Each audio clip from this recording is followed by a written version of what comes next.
pastora fazer cafunézinho em vocês, né? Deixar vocês muito confortáveis, mas é o momento de trazer o que o Espírito Santo tem falado no nosso coração.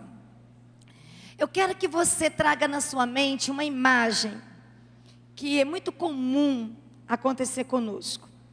Imagine essa cena. Você está na beira da praia, ali bem na superfície, querendo tomar um banho de mar, mas você está com medo, porque você acha muito perigoso.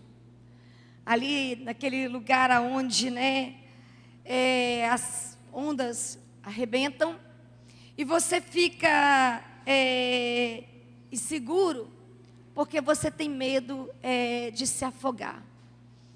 Eu acredito que a maioria de nós que estamos aqui, já tivemos esse sentimento, essa sensação de querer entrar, mas de ter medo de se afogar, de ter medo da onda. Mas nós sabemos muito bem que o mais perigoso não é no mais fundo, é ali naquele raso, onde as ondas arrebentam. Quem aqui nunca tomou um caldo na praia?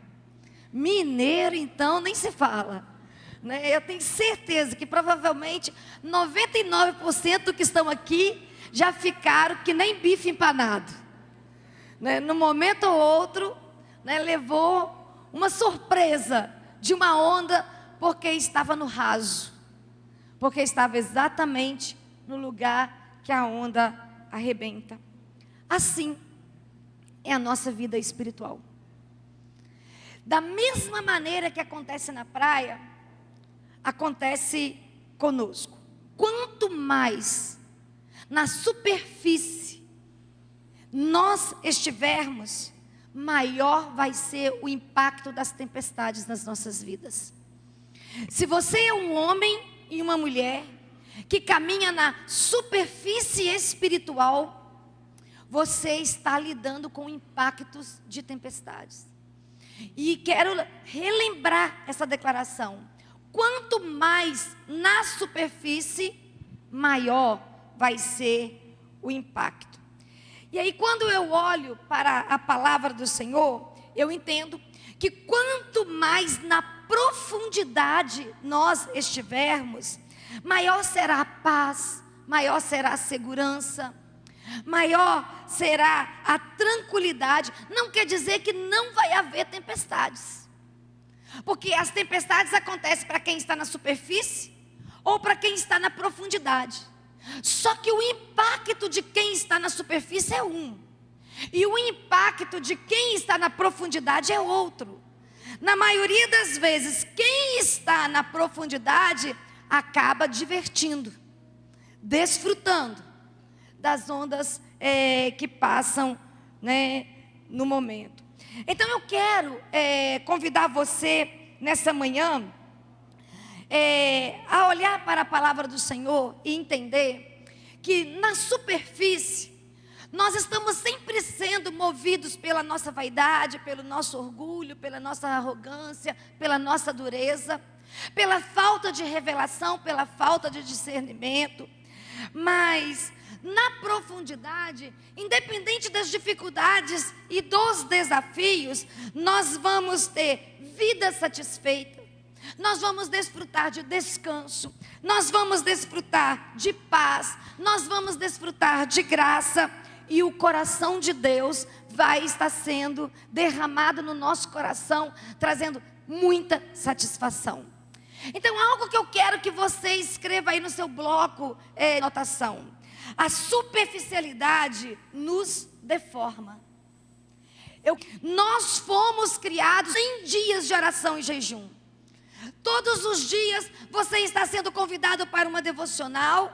Todos os dias você está convidado para um desafio que a devocional traz. Nós tivemos uma semana de madrugada aqui no templo orando.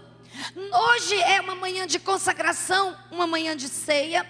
Então eu e você estamos sendo convidados o tempo todo para a profundidade.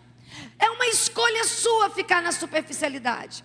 Agora nós estamos sendo convidados para sermos pessoas comuns, transformadas em discípulos extraordinários. Então, se nós estamos sendo convidados como pessoas comuns, sermos transformados em discípulos extraordinários, não dá para você ficar no raso. Você vai precisar se movimentar, você vai precisar ir para o profundo, porque é no profundo que as coisas acontecem.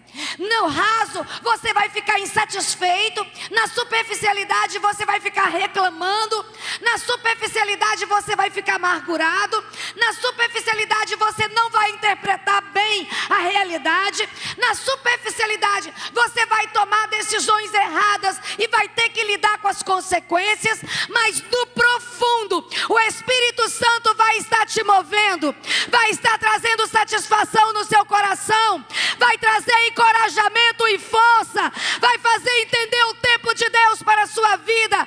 Você vai discernir a estação e você vai perceber Deus presente poderosamente com você.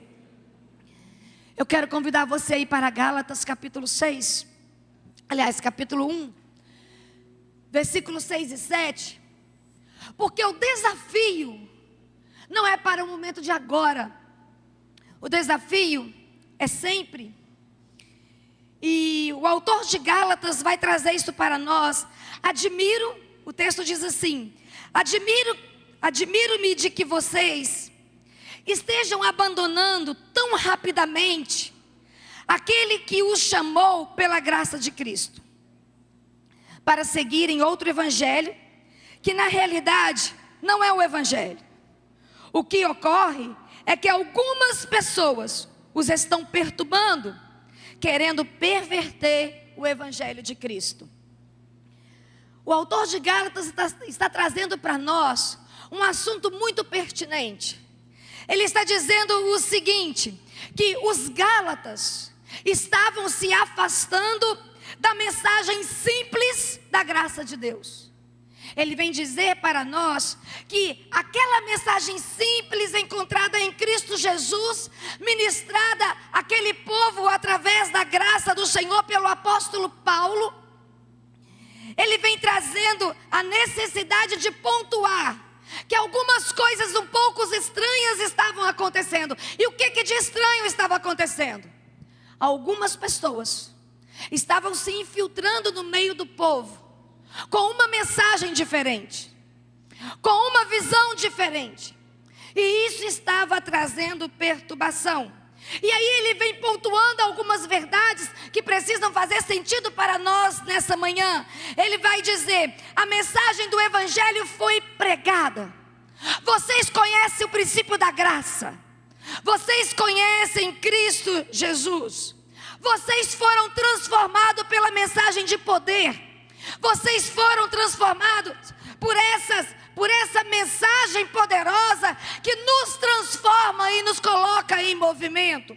Mas alguns se infiltraram com uma outra mensagem, com um outro princípio, com um outro valor. E porque infiltraram no meio de vocês com outro princípio, com outro valor, estão desvirtuando vocês do verdadeiro evangelho. E por que isso estava acontecendo? Isso estava acontecendo porque tinham um motivo. Estavam vivendo na superficialidade. É isso que acontece comigo e com você quando nós estamos vivendo na superficialidade. Nós vamos absorver mensagens que não vêm do altar. Nós vamos nos inclinar para orientações que não nascem do coração do Senhor. Nós vamos nos deixar perturbar por palavras que não nascem do coração do Pai. E isso tudo para nos tirar do centro da vontade do Senhor, para nos desviar do propósito.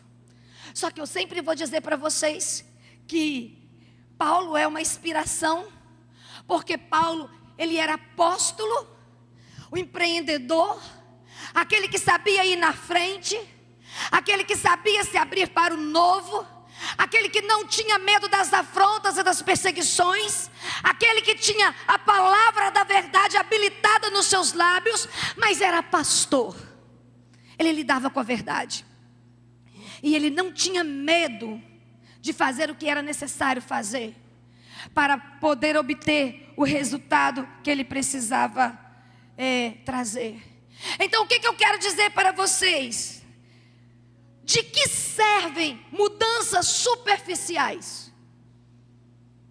Se eu e você estamos numa jornada onde o nosso alvo é a eternidade, se eu e você estamos numa jornada onde queremos a intimidade com o Senhor, se eu e você estamos numa jornada onde queremos viver tudo o que o Senhor tem para nós, qual o motivo ou para o que serve viver na superficialidade?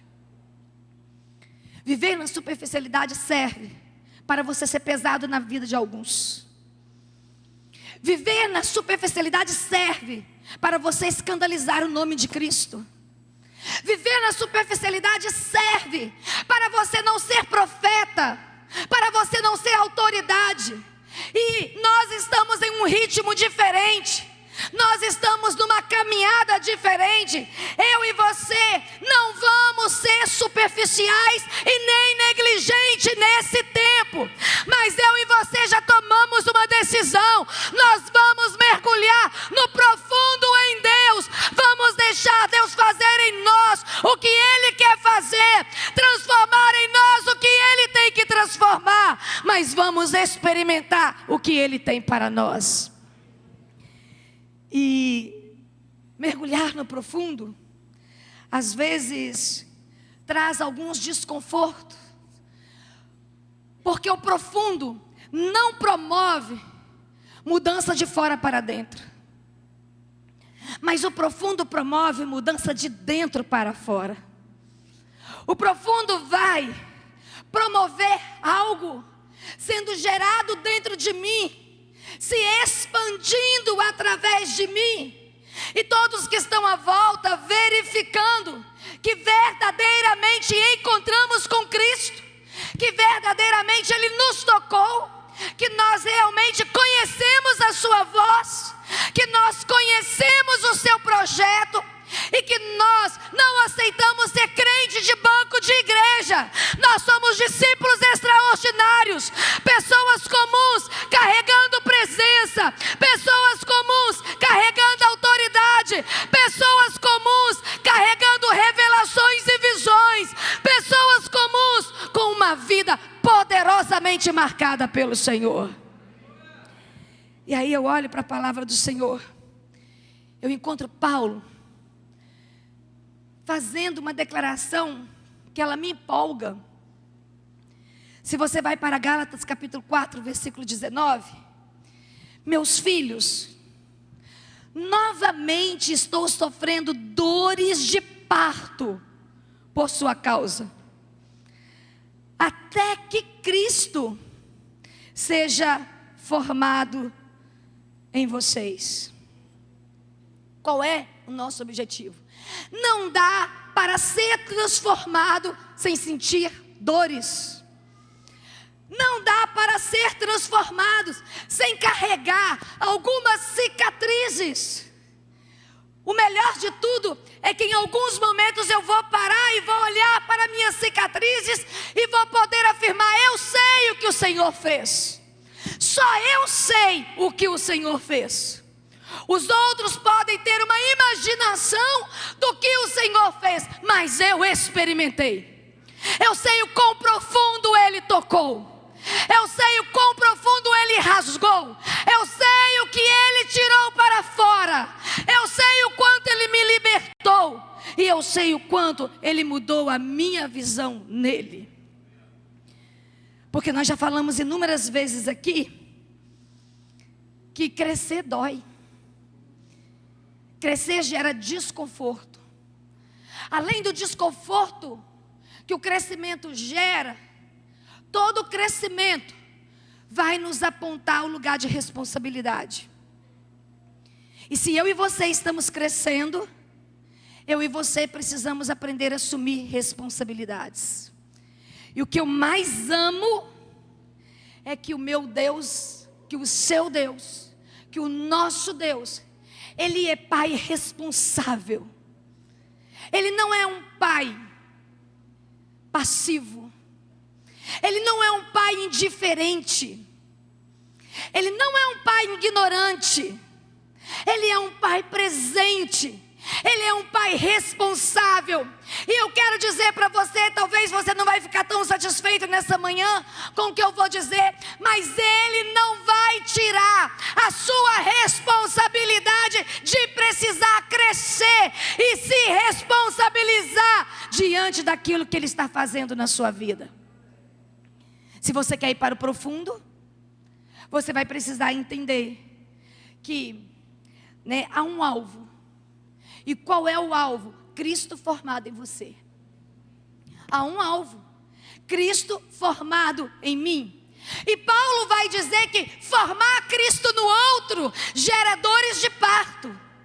E se vocês têm bastante conhecimento, a dor de parto é tida como uma dor aguda e intensa, que a maioria das mulheres querem correr dela. Eu mesmo quis. Eu avisei para o meu médico rapidamente: doutor, eu tenho problema com dor. Eu sou fraca para dor. Eu não quero ter dor de parto. Então já marca a cesárea com antecedência, porque eu não quero entrar nas contrações e nas dores. E aí depois eu tive que enfrentar uma crise renal, de ir para o hospital fazer uma cirurgia.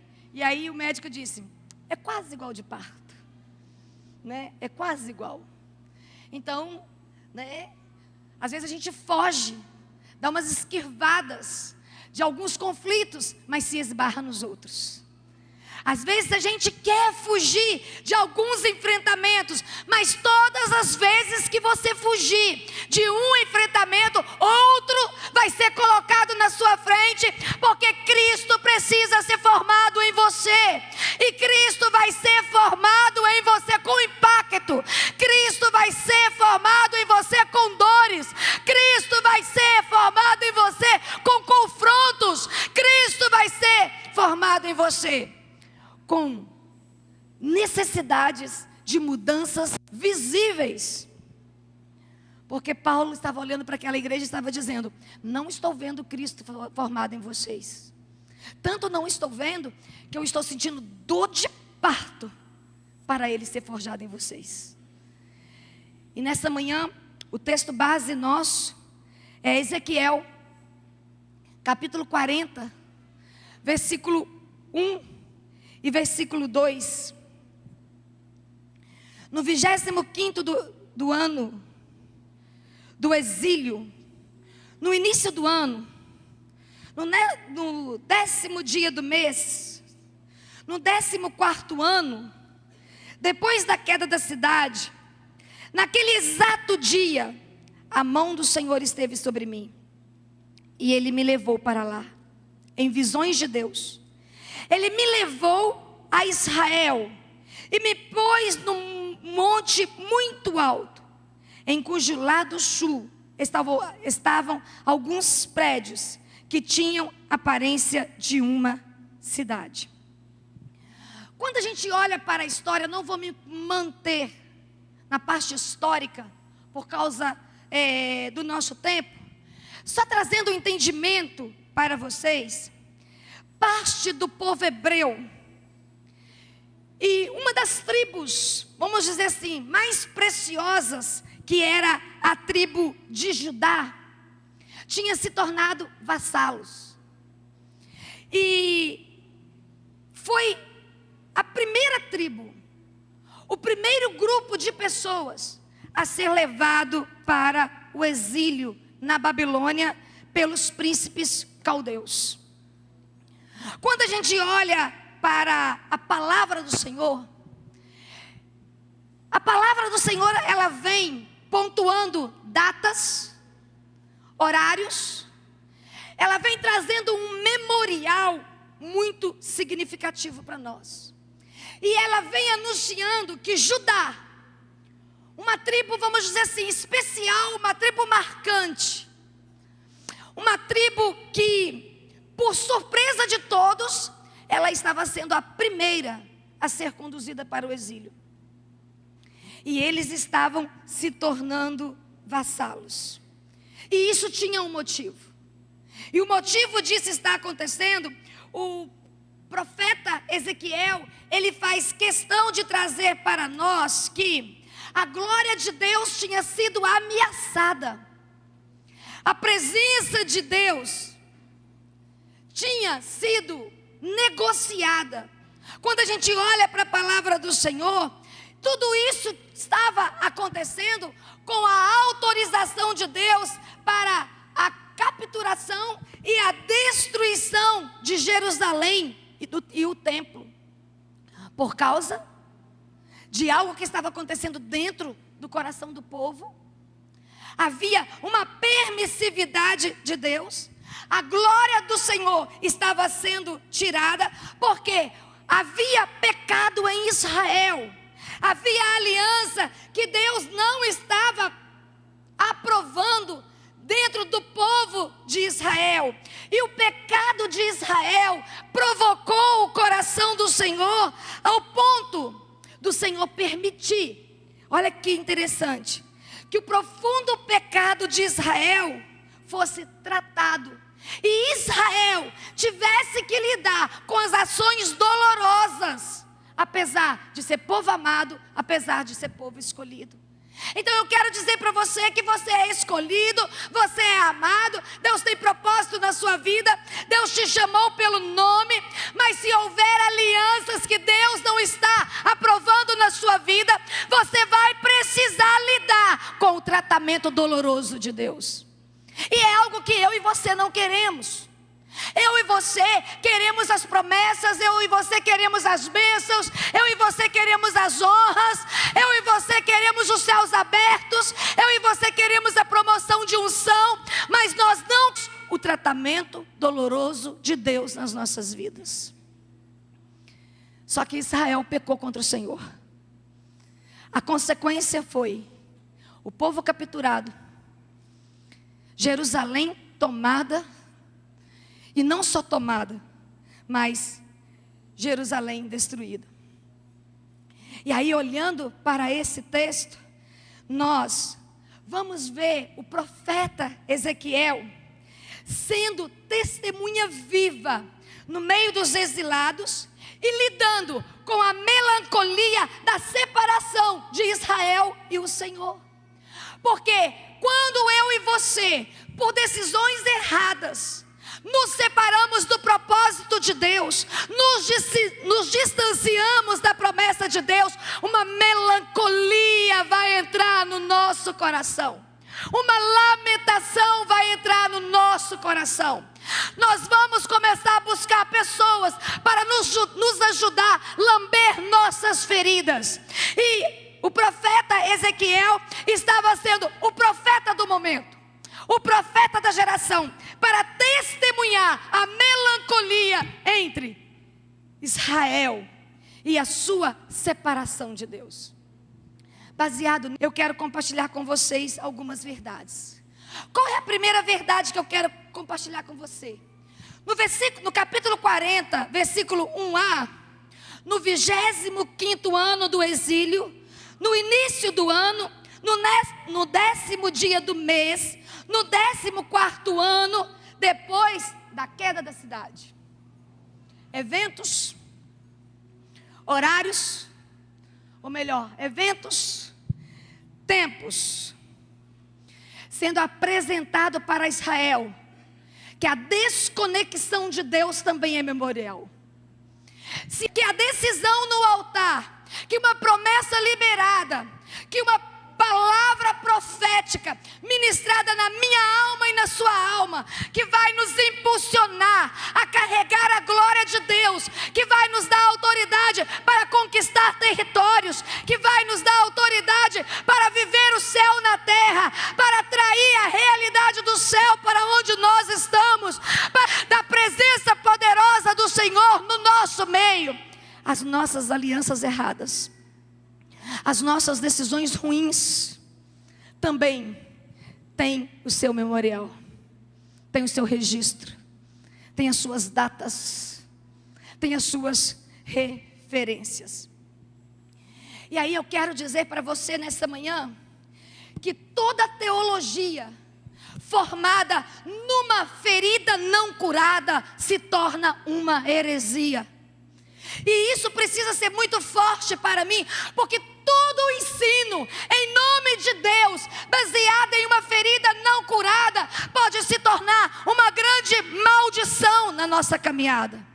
Todo o ensino em nome de Deus, não pautado na honra, não pautado na obediência, não pautado na submissão, não pautado na entrega, se torna um memorial, aonde perdas e danos vão precisar ser enfrentados. E aí eu olho para a palavra do Senhor, eu quero te desafiar aqui nessa manhã. E eu quero te desafiar a algo que eu tenho praticado na minha vida pessoal.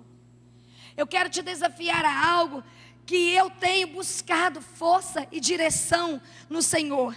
Pare de marcar a sua vida a partir da sua dor. Pare de marcar a sua vida a partir do seu fracasso. Pare de marcar a sua vida a partir da sua perda. O que você precisa? Quando a palavra do Senhor nos orienta a esquecer.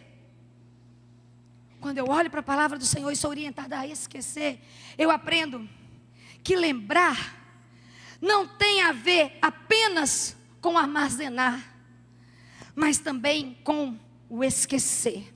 Por isso que Paulo vai dizer, Filipenses 3:13, uma coisa faço, esquecendo das coisas que ficaram para trás, avanço para as que estão diante de mim. Você não vai acessar o novo de Deus enquanto você não se livrar do velho. O novo de Deus não vai se manifestar na sua vida enquanto você estiver lembrando das dores passadas. Há 30 anos me traíram, há 50 anos me abandonaram, há 10 anos falaram mal de mim, há 5 anos não me aceitaram. Para de olhar para a sua dor, olhe para o autor da sua fé, aquele que aplana o caminho para você passar, aquele que aplica bálsamo na sua ferida, aquele que te dá uma nova visão e aquele que te dá um cântico novo nos seus lábios para você celebrar o que Ele está fazendo com você. Então, quando eu olho para a palavra do Senhor, eu aprendo que Ezequiel, ele está ensinando algo muito profundo para o povo de Israel, que precisava modificar o ritmo, modificar a interpretação, modificar a visão e principalmente ter o destino modificado, vencer as frustrações do passado. Quem aqui nunca foi marcado? Nunca foi abandonado? Quem aqui nunca foi rejeitado? Quem aqui nunca foi esquecido? Eu tudo isso já vivi. E eu não vou ficar lamentando porque um tempo ou outro eu tive essa péssima experiência. Mas eu vou olhar para aquele que um dia me chamou pelo nome. Se todos me esqueceram na terra, o céu estava lembrando de mim. Se todos me abandonaram na terra, o céu estava trabalhando a meu favor. Se todos estavam levantando situações difíceis para que eu não pudesse romper, o céu estava batalhando por mim e aplanando o caminho para passar. E quando você vai para esse nível de experiência, você para de culpar as pessoas. E você passa a olhar para o Senhor. Você para de dizer, fizeram comigo. Tudo bem, todos nós temos um fizeram conosco. Mas todos nós temos a poderosa mão do Pai estendida sobre as nossas vidas. Se eu preciso então vencer as frustrações do passado, versículo B, 41b. Naquele exato dia, a mão do Senhor esteve sobre mim, e Ele me levou para lá. Ezequiel estava dizendo, naquele exato dia, a mão do Senhor me levou lá para a Babilônia, para ver o que estava acontecendo. Então eu quero chamar a sua atenção nessa manhã. Deixe que a mão do Senhor esteja sobre as suas memórias ruins. Deixe que a mão do Senhor esteja sobre as suas dores e os seus fracassos. Mas permita nessa manhã que a mão do Senhor te movimenta para Deus te levar para onde Ele quer te colocar. Eu gosto quando Ezequiel diz, a mão do Senhor me levou para lá. Não foi a mão do sacerdote, não foi a mão do rei, não foi a mão do profeta, foi a mão. Todas as vezes que a mão do Senhor estiver sobre nós, seremos conduzidos para uma instância diferente da nossa dor. Pode estar rasgado por dentro e por fora, mas se a mão do Senhor está sobre você, Ele está te conduzindo para uma instância diferente da sua dor. E as pessoas que estão perto de você vão dizer o seguinte: como que essa pessoa dá conta? Como que ela consegue? Como que ela supera? Ei, é a mão do Senhor que está sobre você. Ele confunde os fortes, Ele confunde os sábios, Ele revela a grandeza e Ele se mostra presente na sua vida, porque Ele é Senhor do seu coração ou da sua alma. E aí, eu vou dizer que não é sobre o outro dia. Não é há 10 anos atrás, não é sobre 10 anos atrás, quando você foi ferido, abandonado, esquecido. É sobre hoje. É sobre agora. E por que é sobre hoje? Porque quando eu olho para essa palavra, a exatidão não é a agenda, a exatidão é a pessoa. É o Deus que está movendo você, é o Deus que está atuando, é o Deus que está agindo. Então quando eu olho para esse texto, o exato dia é sempre quando eu e você temos o nosso encontro particular com o Senhor. Quando eu olho para a palavra do Senhor, o exato dia é sempre quando você se derrama e se entrega. Você não está preocupado com o que está à sua direita, com o que está à sua esquerda. Você está simplesmente preocupado em deixar o Senhor fazer o que Ele quer fazer com você. Aí eu olho para o texto, eu faço uma pergunta para o meu coração e faço para você também nessa manhã. Até onde sua mão pode chegar? Até onde a sua mão pode alcançar? Porque as mãos do Senhor podem te levar. As mãos do Senhor podem te levantar. As mãos do Senhor podem te sustentar. E quando nós usamos o termo mão, no grego, mão quer dizer força, poder, autoridade, direito de posse.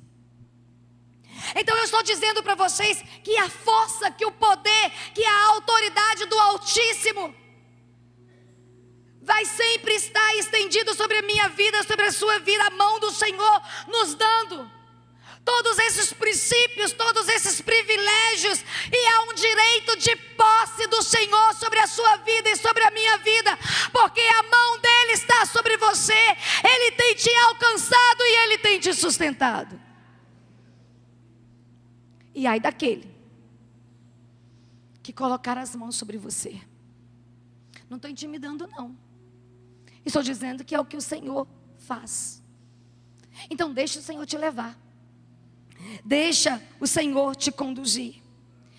E esse conduzir de Deus, se você vai para a palavra do Senhor em 1 Samuel, aliás, em Zacarias, capítulo 4, versículo 6, você vai ver uma orientação de Deus para o líder da nação, dizendo o seguinte: não é por força nem por violência, mas pelo meu espírito, diz o Senhor dos exércitos. Eu sou apaixonada por esse Deus que nós servimos, porque esse Deus que nós servimos, Ele é tão criterioso, que Ele dá algumas orientações pontuais para nós. Ele diz assim: nem no segredo do seu quarto, fale mal do rei, porque um passarinho vai ouvir e vai contar. Ele vai dando orientações para nós. Coloca guardas na sua boca. Ele vai dando orientações para nós.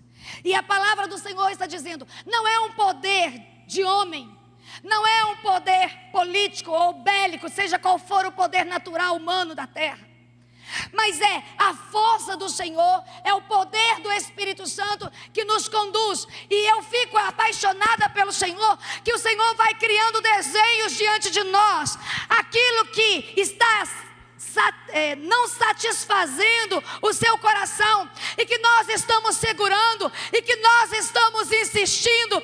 Ele vai criando situações, Ele vai fazendo construções à nossa frente, até que desemboque a vontade dEle nas nossas vidas, pelo mover das suas mãos. Você já viu isso acontecer? Quantas vezes na sua história você já pode dizer: a mão do Senhor me livrou, a mão do Senhor me salvou, a mão do Senhor me abençoou, o Senhor me tirou com a sua mão e me protegeu, porque o Senhor faz isso comigo e com você. Então esteja sensível ao mover do Espírito. E eu quero declarar para essa igreja nessa manhã, que nós estamos nos movimentando debaixo desse mover do Espírito. Nós estamos treinando os nossos ouvidos, nós estamos treinando os nossos olhos, nós estamos treinando a nossa alma, não para andar segundo o discernimento humano, mas segundo a revelação do céu. Então prepare, igreja, para viver os melhores dias da sua vida. Prepare para receber o mover do céu. Prepare para ser surpreendida pela presença do Senhor, porque o mover do Espírito vai te movimentar.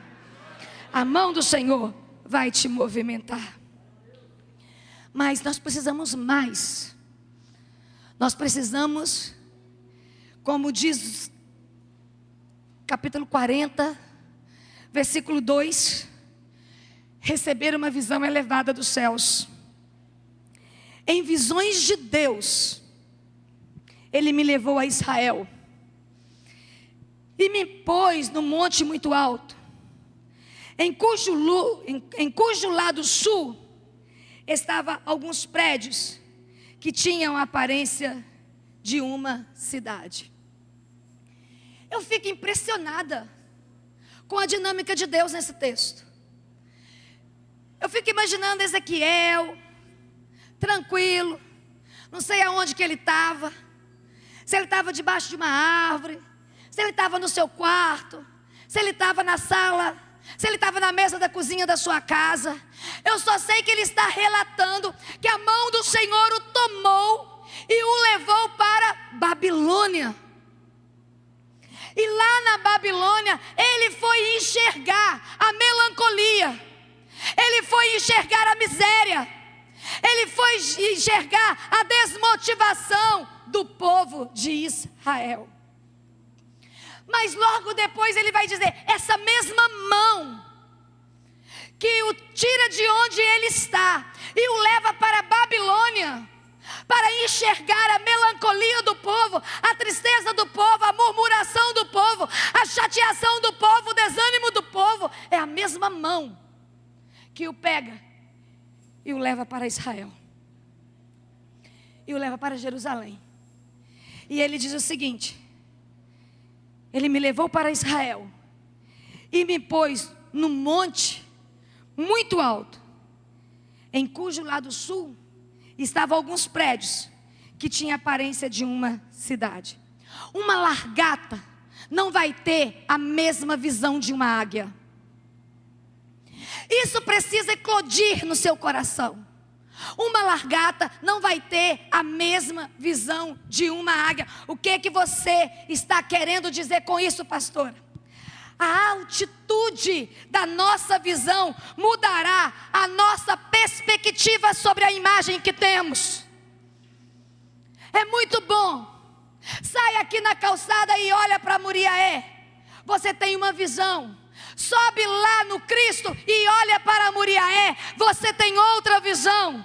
Sobe essas escadas e vai para o último andar desse prédio e olha para a cidade, você tem uma outra visão. De ter visão de largata no meio desse povo, é tempo de ter visão de águia. Você vai ver os altos montes, você vai ver a promessa do futuro, você vai ver aquilo que está no coração do Senhor, e você vai, que no primeiro momento pode ser uma frustração, e um tempo de grande destruição pode ser a minha grande e alta promoção, a minha grande oportunidade em Deus. Então, se eu tenho visão de largata, eu vou perder o que Deus tem, porque eu não vou enxergar a mão do Senhor me conduzindo na dinâmica do que Ele quer fazer para chegar aonde Ele quer me colocar. Mas, se a minha visão é uma visão ampliada em Cristo, mesmo nos momentos mais desafiadores da minha alma, eu vou saber, Ele está cuidando de tudo. Ele está desenhando o meu futuro. Ele está preparando a minha honra. Ele sabe aonde eu vou chegar. Porque não é apenas subir no alto monte. Não é apenas ir lá no Cristo e olhar para Muriaé, e nem subir os degraus dessa escada e chegar lá em cima. Mas é você olhar para a mão do Senhor e deixá-lo, e o levou para o monte do Altíssimo. E no monte do Altíssimo ele pôde ver o futuro. Ele viu promessa, ele viu prosperidade, ele viu honra, ele viu bênção, ele viu cuidado do Senhor para com o seu povo. Vamos lembrar de um texto clássico? Se você vai para 1 Samuel capítulo 17, versículo 47. É um momento de confronto. O profeta, a casa do profeta, melhor dizendo, estava cercada de exércitos inimigos. E o seu servo Geazi desespera, dizendo: Senhor, estamos perdidos. Está cheio de inimigos à nossa volta. Nós vamos ser destruídos. E aí o profeta diz para Geazi: abre os olhos. Abre os olhos. E quando ele abre os olhos, ele percebe que em torno do exército inimigo tinha um exército mais numeroso, mais poderoso, que não era exército de homens, mas era o exército do Senhor cercando o profeta, cercando a sua casa. Então o que eu quero te dizer nessa manhã, meu querido, minha querida? Não vencemos porque podemos. Não vencemos porque temos influência. Não vencemos porque temos estratégias. Vencemos porque dependemos. E não dependemos de homens. Dependemos daquele que nos tirou do ventre da nossa mãe. Dependemos daquele que um dia nos resgatou da prática do pecado. Dependemos daquele que um dia derramou a sua unção sobre a nossa cabeça. Dependemos daquele que um dia nos chamou para o ministério. Dependemos daquele que todas as manhãs nos desperta e nos fortalece para continuar a jornada. Dependemos do Deus poderoso que está conosco. Receber uma visão elevada do céu. E aí eu vou dizer para vocês, até que vejamos Jesus Cristo, não encontraremos a saída. Você quer resolver o problema do seu filho, do seu cônjuge? Você quer resolver o problema do seu ministério? Você quer resolver o problema das suas crises existenciais, até que nós possamos ter uma revelação de Cristo. Oh, meu querido, oh, minha querida, nós não vamos ver a glória do Senhor manifesta. E é manhã de ceia. Eu gosto da ceia porque a ceia é o momento para eu e você nos derramarmos. Se tem uma coisa que eu gosto, é de viver esse momento aqui com vocês. Porque eu sempre vou dizer, ontem uma pessoa brincou comigo e falou assim,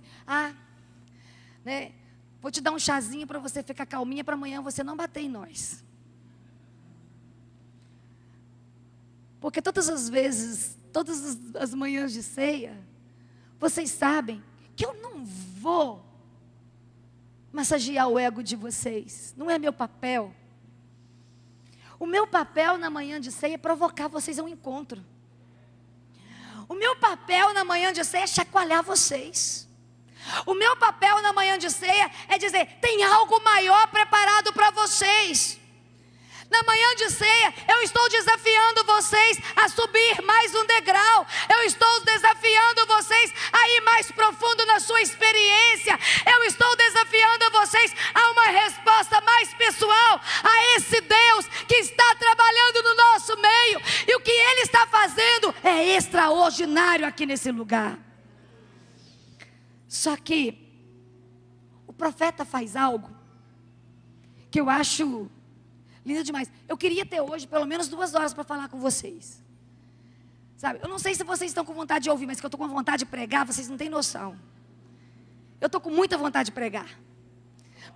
E vontade de pregar muito, mas eu não tenho tempo para isso. Por isso que eu estou correndo tanto, falando tão rápido como eu estou falando. Mas se você vai para Ezequiel capítulo 43, versículo 4, versículo 5, a glória do Senhor entrou no templo, pela porta que dava para o lado leste. Então o Espírito me pôs de pé, e levou-me para dentro do pátio interno, e a glória do Senhor encheu o templo. Permaneça de joelhos até que Ele te coloque de pé. Esse é o desafio. Permaneça de joelhos até que Ele te coloque de pé. Se Ele foi colocado de pé, como Ele estava antes? Será que Ele estava deitado? Será que Ele estava sentado comendo uma picanha? Como é que Ele estava? Certa vez uma pessoa me perguntou, o quanto eu tenho que me humilhar diante de Deus para me sentir perdoado? O quanto eu tenho que me humilhar diante de Deus para me sentir livre? Eu disse, precisamos nos humilhar até que não sobre nada mais de nós. Precisamos nos prostrar, nos rasgar, lamentar, confessar, arrepender, até que não sobre nada mais de nós. E a mesa do Senhor é esse convite. A mesa do Senhor não é você dizer que está tudo bem com você, por isso você vem para a mesa tomar o cálice e o pão. A mesa do Senhor é a misericórdia, a graça e a bondade do Senhor tem te seguido de tal maneira que você tem aprendido o caminho da cruz, se lançado aos pés de Jesus, se humilhado. E por isso Ele tem te mantido de pé até aqui nesse momento. O profeta vai dizer que ele vê a glória de Deus. E nós sabemos muito bem o que representa a glória de Deus. A glória de Deus é a presença manifesta do Senhor no nosso meio. Toda pessoa que diz, eu vi a glória de Deus, ele vai dizer, eu vi a presença manifesta de Deus revelada. E é isso que eu quero desafiar essa igreja. Eu não quero que essa igreja cante sobre glória. Eu não quero que essa igreja pregue sobre glória. Eu quero que essa igreja viva a glória do Senhor. E existem níveis de presença. O que eu e você precisamos entender, que existe níveis de presença. Quando olhamos para a palavra, nós vamos aprendendo que Deus está em todo lugar. Mas tem muita gente que não percebe. Tem muita gente que não o sente, e nem o ouve, e nem o contempla. A palavra do Senhor diz que Ele está dentro de nós. Apesar de estar dentro de nós, 90% das nossas decisões e ações não é governo dele, é governo nosso. Ele está dentro, mas ele não governa. E isso é algo muito triste, quando ele está dentro da igreja, quando a sua presença é cantada, é celebrada dentro da igreja, mas ele não governa o seu povo. E se ele não me governa, então ele não governa o povo. Se ele não te governa, ele não está governando o povo. A palavra do Senhor diz que Ele está sempre entre os adoradores. Mas muitos que cantam não adoram, porque só cantam. Não atrai presença, não atrai glória. É muito mais do que cantar, é derramar. É muito mais do que pregar, é derramar. Eu posso ter uma excelente exegese homilética, hermenêutica, mas se eu não tenho o chão para derramar sobre a sua vida, fica apenas mais um discurso ou uma palestra. E nós não estamos num tempo para eu elaborar para vocês uma boa palestra, porque isso não transforma a vida das pessoas.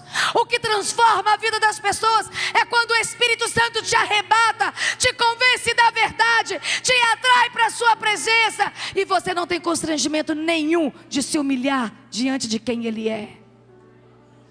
Tem muita gente que canta e toca, mas só faz barulho. Eu tenho uma habilidade que Deus me deu. E esses dias eu estava conversando com umas pessoas dizendo assim, falo muito pouco sobre isso, porque eu conheço poucas pessoas que desfrutam dessa habilidade.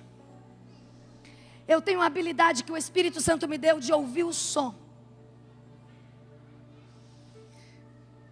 O som da igreja me incomoda. O som dos instrumentos me incomoda, eles sabem. Eu estou sempre falando, estou sempre achando ruim. O som dos instrumentos me incomoda. O som da música alta me incomoda. E talvez muitos aqui desfrutam, comungam a mesma percepção que eu. Porque eu tenho a habilidade de ouvir um som. Eu sei quem ministra na autoridade. Eu sei quem ministra no poder. Eu sei que quem canta está cantando derramando. Eu sei quem toca que está tocando derramando. E eu sei quem está usando só as técnicas. E eu estou dizendo para vocês, tem hora que eu estou ali recebendo vocês na porta da igreja, mas eu estou muito brava por dentro, porque tem muito barulho nesse altar e pouco som do céu movimentando. Porque quando o céu começa a movimentar, meu irmão, o demônio não se esconde.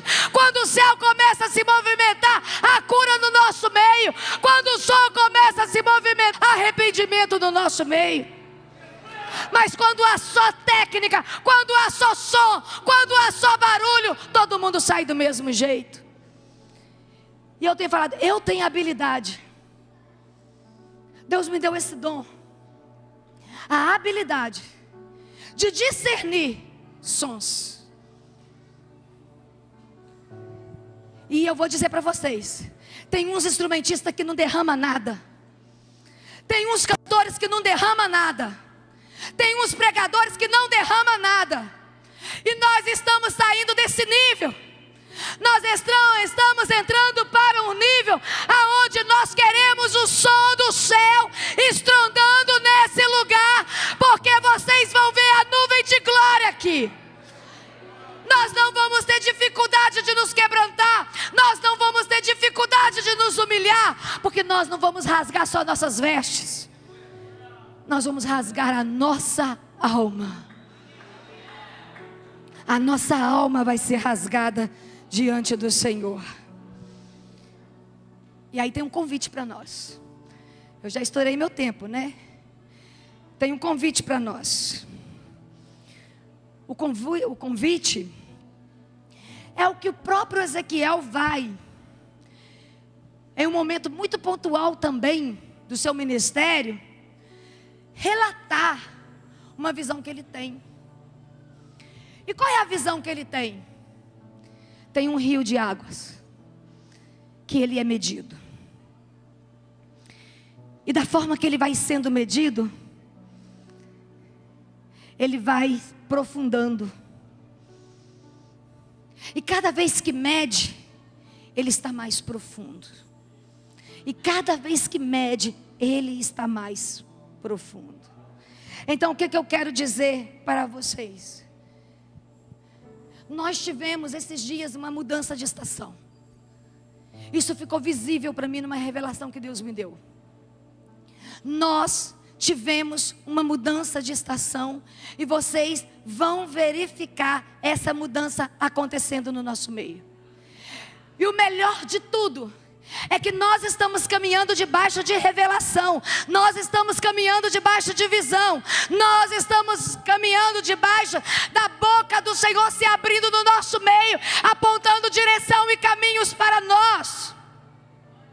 E nós tivemos nesses dias uma mudança de estação, e nós estamos entrando numa estação de sinais, nós estamos entrando numa estação de confronto, nós estamos entrando numa estação de maravilhas, e o nosso coração vai celebrar muito o que nós vamos testemunhar nesse lugar. Mas para isso, a cada decisão tem que ser por mais profundo. Não pode ser por mais raso. Porque senão vocês vão ver muita gente empanadinha, rolando na areia. Ou vocês vão ver muita gente fazendo descobertas extraordinárias naquilo que o Senhor preparou para nós. Então eu quero convidar você a colocar-se de pé nesse momento. Como eu falei, eu queria 2 horas, mas eu não tenho. Eu quero que você levante as mãos. Se você puder levantar as suas mãos. O quanto profundo você consegue ir? O quanto profundo você consegue ir? Ou você é aquele que fica na superfície? Se você consegue se movimentar e ir para o profundo, comece a adorar o Senhor aí onde você está. Faz o som do céu na cadeira onde você está.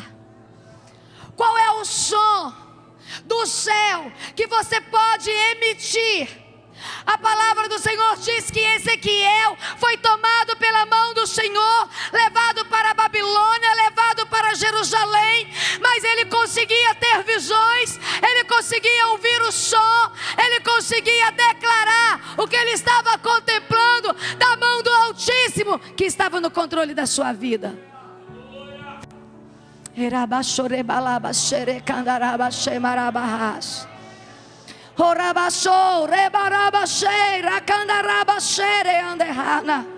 Qual é o som que você pode emitir agora? Qual é o som